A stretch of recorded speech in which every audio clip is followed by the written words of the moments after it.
نحمده ونصلي ونسلم على رسوله الكريم الامين اما بعد فاعوذ باللہ من الشیطان الرجیم بسم اللہ الرحمن الرحیم۔ معزز سامعین و ناظرین، میں ہوں حکیم نوری، میری طرف سے تمام دوستوں کو السلام علیکم۔ معزز سامعین و ناظرین، آج کا ہمارا موضوع ہے ہچکی۔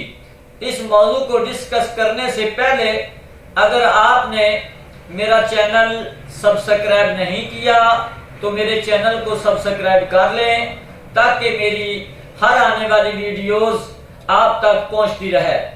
معزز سامعین و ناظرین، ہچکی کا مرض، اس کی اصل بنیادی وجہ معدہ اور معدہ کی آنتڑیوں کی خشکی ہے۔ جس طرح پھیپھڑے اپنی تکلیف دہ چیز کو کھانسی کے ذریعے دفع کرنے کی کوشش کرتے ہیں، اسی طرح فہم معدہ کو اگر کوئی تکلیف یا اذیت ہوتی ہے تو وہ ہچکی کی صورت میں دفع کرتا ہے۔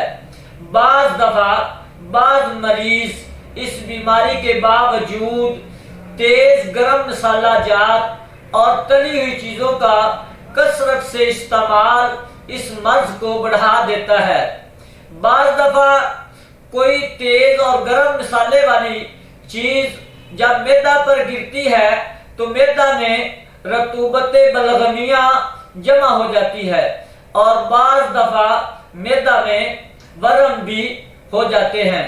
بعض دفعہ مریض چکنائی والی غذاؤں کا کثرت سے استعمال کرتا ہے، جگر کے بعض امراض میں مبتلا ہو جاتا ہے۔ یہ تو تھا مختصراً تعارف، اب چلتے ہیں اس کے علاج کی طرف۔ نسخہ ہمارا نوٹ فرما لیں۔ گل سرخ 30 گرام، پودینہ 20 گرام، ریوند چینی 20 گرام، حریر جلابہ 20 گرام، ہلدی 20 گرام، دیسی اجوین 20 گرام، ریوند خطائی 30 گرام۔ ان تمام چیزوں کا صفوف بنا لیں۔ 3 ماشا صبح و شام کھانا کھانے کے 1 گھنٹہ بعد نیم گرم دودھ کے ساتھ استعمال کریں۔